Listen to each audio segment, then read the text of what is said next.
किसका जन्मदिन है आज? शर्म नहीं आनी चाहिए ऐसे आका को? किसके साथ हो रहा है सब? और चुन चुन के आप देखिए, दलित पिछड़े आदिवासियों पे चुन चुन के वार किया जा रहा है। क्यों?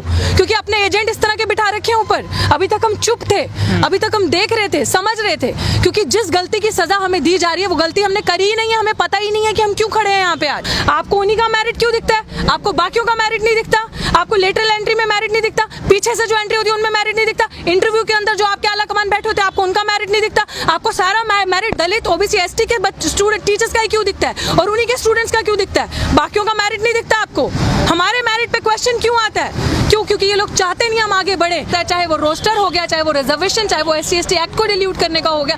जब जब हम लड़े, जब जब हम इनके खिलाफ खड़े हुए उसकी ये सजा आई है। लेकिन हम लड़ेंगे क्योंकि हमें पता है ये लोग चाहते हैं हमारी जुबान बंद करना। ये लोग चाहते हैं दोबारा वर्ण आश्रम आ जाए। ये लोग चाहते हैं कि वही सिस्टम दोबारा आ जाए कि सब जगह हमारी ही हुकूमत दिखे और यहाँ पे कोई ना दिखे। मैम आखिर क्या वजह है, आपको क्यों निकाला जा रहा है कॉलेज से? क्या रीजन दिया है? जी, वजह सीधी सीधी सिंपल है और अब तो और भी क्लियर हो गई है। जैसे आज ही सुबह सुबह मुझे पता चला कि मेरी पोस्ट जो कि क्लियर वैकेंसी है उसको एडवर्टाइज कर दिया। ये अपने आप में ही बहुत बड़ा कानूनी जुर्म है कि जिस पोस्ट पे एक बंदा पढ़ा रहा है। MHRD का जो लेटर है, 5 दिसंबर को MHRD का लेटर आया था जो सिंपली ये कहता है कि आप किसी भी एडहॉक को रिप्लेस नहीं कर सकते, हटा नहीं सकते उसकी जगह जब तक परमानेंट अपॉइंटमेंट्स नहीं हो जाए।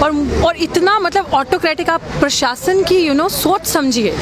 देखिए उनका स्टाइल जो है काम करने का कि वो किसी को अपने आगे, वो खुदा है, वो किसी को अपने आगे इंसान समझते नहीं है, नॉर्मल इंसान को। तो जो दलित, पिछड़ी, आदिवासी कम्युनिटी से आता है, ऐसे डिप्राइव्ड सेक्शन से आता है, आप सोचिए उनको वो क्या समझते हैं। And the most shocking part was that जो क्लियर वैकेंसी है वो कौन सी ऐसे कौन से आप आका हो या आपका कैसा आला कमान है कि आपको इतना नहीं पता कि जिसका दस्तावेज आ चुका है, प्रूफ है कि आप किसी एडहॉक को हटा नहीं सकते और उसके ऊपर आपने पोस्ट एडवर्टाइज कर दी। आज सुबह की बात है और मेरे पास नोटिस भी है फोन में और एडवर्टाइज है, आप लोग भी ऑनलाइन से देख सकते हो। तो आप सोचिए कि जो अगर मान लीजिए जिस तरीके का आज अगर मैं दलित विरोधी नीतियों का, RSS की या सरकार की कोई इस तरह की नीति होती है उनका विरोध करती हूँ तो मैं गुनाह करती हूँ? अपने समाज की बात नहीं रखेगा इंसान आगे? कौन रखेगा हमारे समाज की बात? और जो इंसान बोलेगा उसको ये सजा देंगे, उसको सिस्टम से बात कर देंगे, उसको सिस्टम से इस तरह से बात करेंगे कि वो लाइफ तो उसकी हेल हो जाए बट उसका लाइवलीहुड छीनेंगे। आपका लाइवलीहुड ही नहीं रहेगा तो आप बोल पाओगे? आपका रोजगार ही नहीं रहेगा तो आप बोल पाओगे? और आज राष्ट्रीय बेरोजगारी दिवस हम क्यों मना रहे हैं? क्यों मन रहा है ये आज? किसका जन्मदिन है आज? शर्म नहीं आनी चाहिए ऐसे आका को? किसके साथ हो रहा है सब? और चुन चुन के आप देखिए, दलित, पिछड़े आदिवासियों पे चुन चुन के वार किया जा रहा है। क्यों?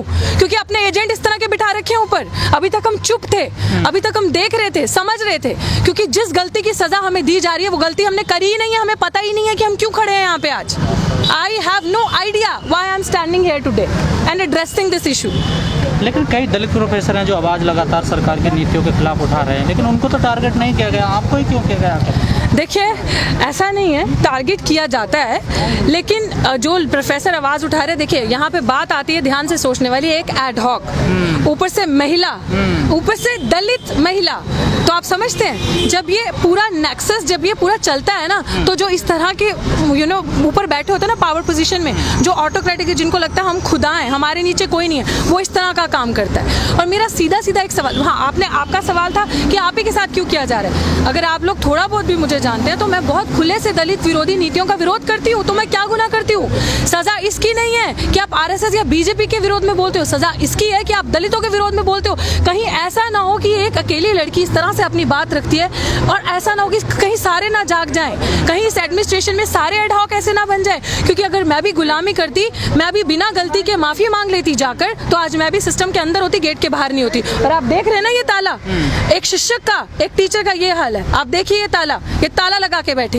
ये प्रशासन जो है सामने से वार नहीं करेगा, आपको अंदर से काटेगा।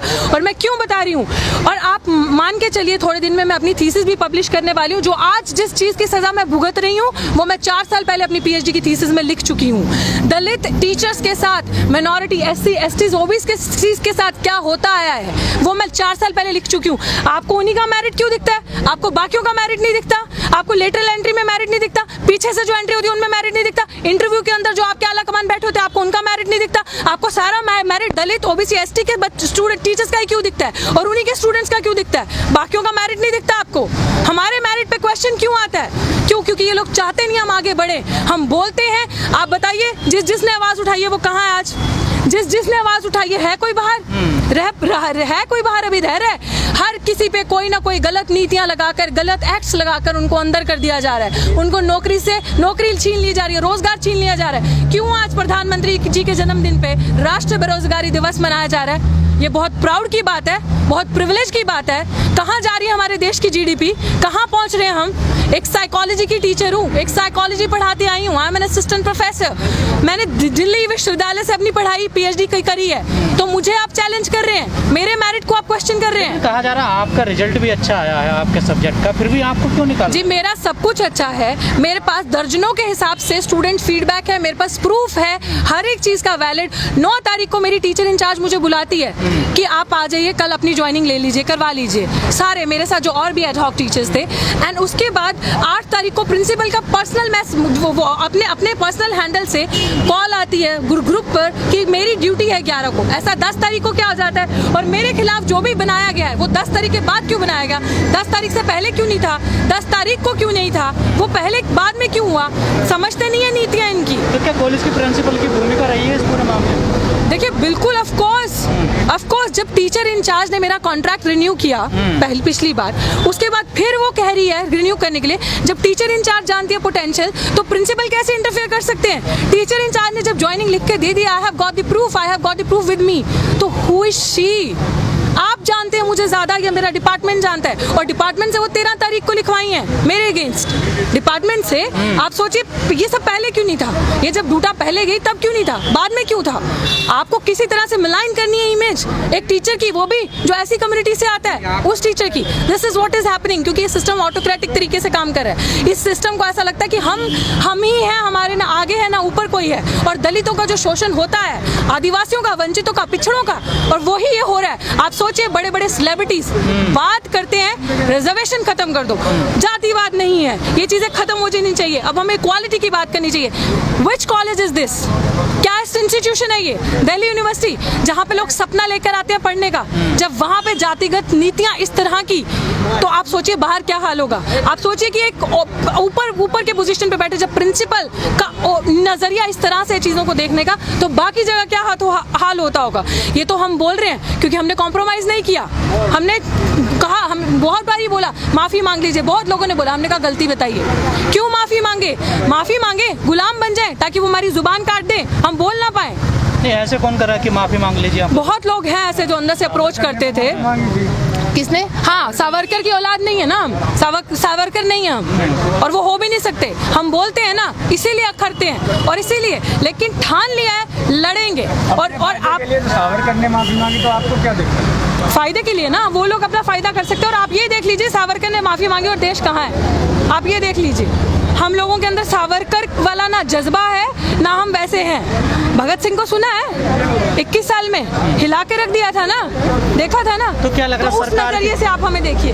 आपको क्या लग रहा है सरकार की नीतियों के खिलाफ बोलने की सजा मिली है आपको? ऑफ कोर्स ये और क्या है, क्योंकि जो इंसान बोलता है, जो इंसान इनकी दलित विरोधी नीतियों का विरोध करता है, इनकी चीजों को समझता है, चाहे वो रोस्टर हो गया, चाहे वो रिजर्वेशन, चाहे वो SC/ST एक्ट को डिलीट करने का हो गया, जब हम लड़े, जब हम इनके खिलाफ खड़े हुए, उसकी ये सजा आई है। लेकिन हम लड़ेंगे क्योंकि हमें पता है ये लोग चाहते हैं हमारी जुबान बंद करना, ये लोग चाहते हैं दोबारा वर्ण आश्रम आ जाए, ये लोग चाहते हैं कि वही सिस्टम दोबारा आ जाए कि सब जगह हमारी ही हुकूमत दिखे और यहाँ पे कोई ना दिखे। This is what is happening. आगे क्या करने वाले हो? अब तो वैकेंसी भी निकल गई जैसे आप बता रहे हैं। जी वही आज अभी मुझे पता चला है, आगे करेंगे, सामाजिक आंदोलन करेंगे। अब ये हमारी लड़ाई है, अब इन्होंने ये सीधे सीधे दिखा दिया है। क्योंकि आप देख लीजिए यहाँ पे जितने लोग हैं, आपने देख लिया होगा ये कौन है, किस तरह के लोगों का समर्थन मिल रहा है। तो आप देख लीजिए किस तरह के लोगों का विरोध हो रहा है। तो आपको समझने की बहुत ज़रूरत है इस चीज़ को। तो डेफिनेटली आगे भी हम इस चीज़ को लेकर चलेंगे।